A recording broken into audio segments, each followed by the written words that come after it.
Just firstly, I want to look back at, where are we now, Wednesday night. A really special night, and you ran a Premier League club really close. Yeah, it was a really special occasion for everyone, really. Obviously, you could feel the sort of build up towards it, and it really felt like a game that you wanted to be involved in, and that everyone had a little buzz around in the city. I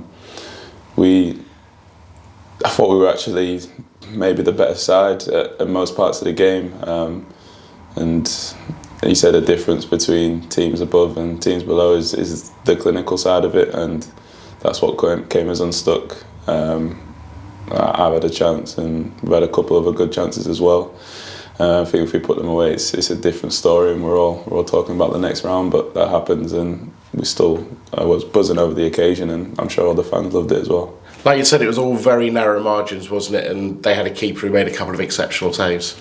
Yeah, well, that's just world class. I think, you look at Rico's header that I think everyone's already celebrating that it's in, and to see him claw that away is probably one of the best saves I've seen live, to be fair. It's an incredible save, and that's just the sort of calibre of players they've got.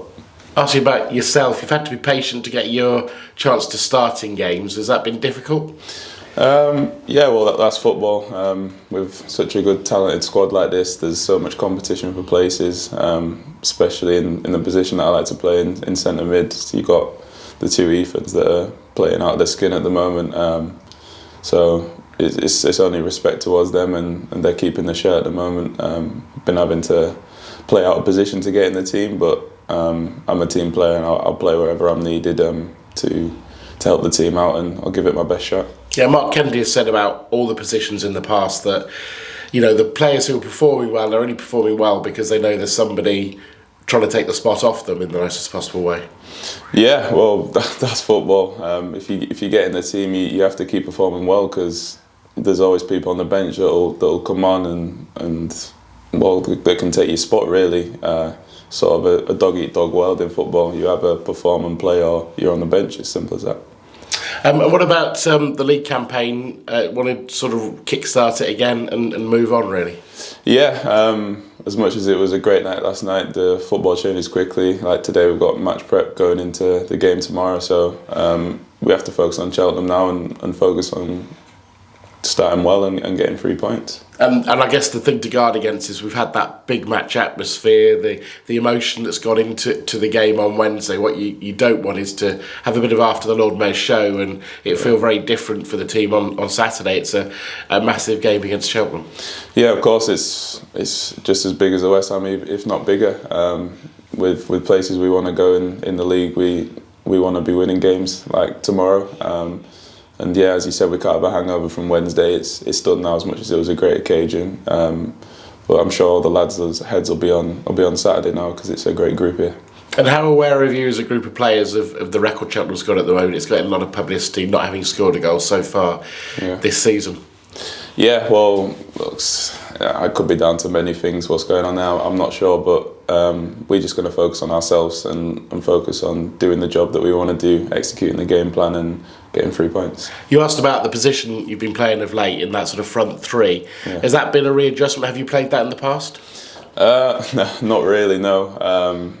It's something. It's a case of, because the manager's so in detail about everyone's position, everyone in the team knows about everyone else's position, if that makes sense. So I haven't really played there before in my time, in my career so far, but because he's so in detail about everyone else and you understand everyone else's role, I don't think I found it too difficult to sort of slot in there. But as I said, I'm just happy to be on the pitch when I get a chance, so I play anyway.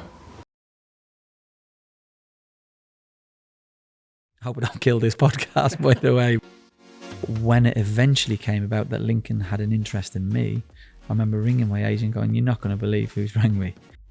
I was thinking I could get battered here. Rightly so, by the way. We were just being beat 4-0 by our rivals. And we went over, and honestly, the hair stood on the back of my neck. One of the big sells to players coming here is the fans. If you keep changing your manager or whoever it is every 5 minutes, well, how do you know if it works? You've not given it time. You don't watch a movie and after 20 minutes go, "This is rubbish." Was it difficult to comprehend playing for such a big club at such a young age? Sorry, the reason I'm pausing is I was quite reckless. And I just said to Mike, I can't go to the World Cup. And he's like, why? I said, I'm struggling. I'm really, really struggling.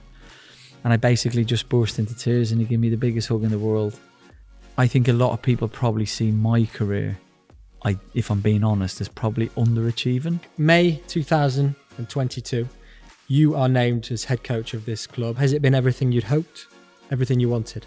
It's amazing. Played football for 20 years, but for me, this is another level.